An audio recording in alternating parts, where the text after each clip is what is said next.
Hello, Crazy Keith here. 6 months ago I uploaded a video titled Cannonball Wheel and Tire Preparation, and I wanted to give you a follow-up. Today my team is registered in the September 2020 Motorcycle Cannonball as entry number 30. The wheel requirements are I needed a 21-inch rim and I needed a rim 2.15 inches wide for both the front and the rear. I went with that size to match the stock original for the 1923 Harley JD. These are my new wheels. I obtained these wheels by working with Blazer MX out of Greenville, South Carolina, and Buchanan Spoke and Rims out of Southern California. Buchanan had the rims in stock that I wanted. The rims were undrilled, that is, they didn't have the holes drilled for the spokes, and they were unpainted. And that was good with me because of my custom requirements. And so what we did is we took the hubs and we sent the hubs to Buchanan's, and Buchanan's matched up spokes that fit the hubs, and then they took the rims and they drilled the rims to match the spokes, both the number of spokes, because these two hubs have different number of spokes, as well as the spoke sizes.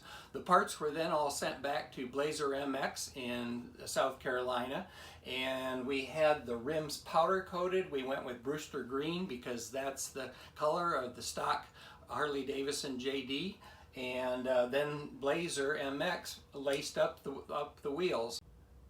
After I got the wheels built up, I discovered that I was going to have a heck of a time finding tires to fit the wheels. The size I require is 90 WAC 90-21, and while there's a dozen different manufacturers that manufacture motorcycle tires in that size, most of them only manufacture that size for the front wheel. I needed both the front wheel and the rear.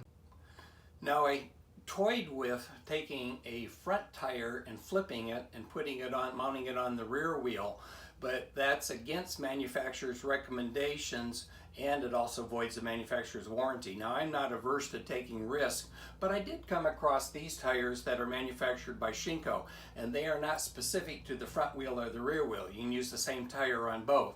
And so I got me a set and got them mounted.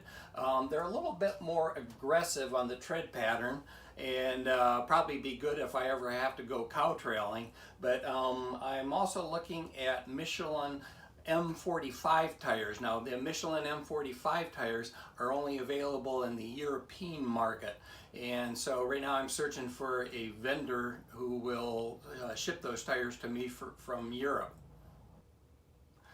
So now I'm ready to move forward with mounting these wheels on the 1923 JD. Now, one of the things that I had did in my preparation was I replaced the bearings with modern seal bearings, which is important if you ever wind up having to tread water. And on the Cannonball, I very well could be riding on rainy days.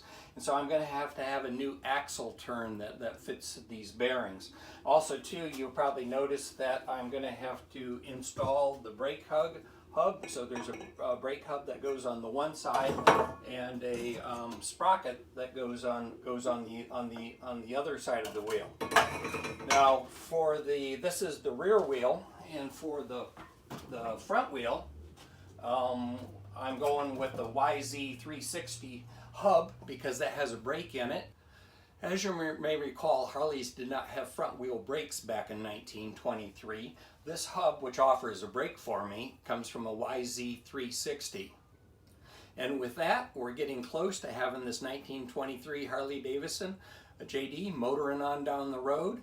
To see my bio, visit www.motorcyclecannonball.com, click on Riders, then click on 2020, then scroll down to entry number 30. On Facebook, you can find me by searching for #KeithCardell. Stay in touch, more to come.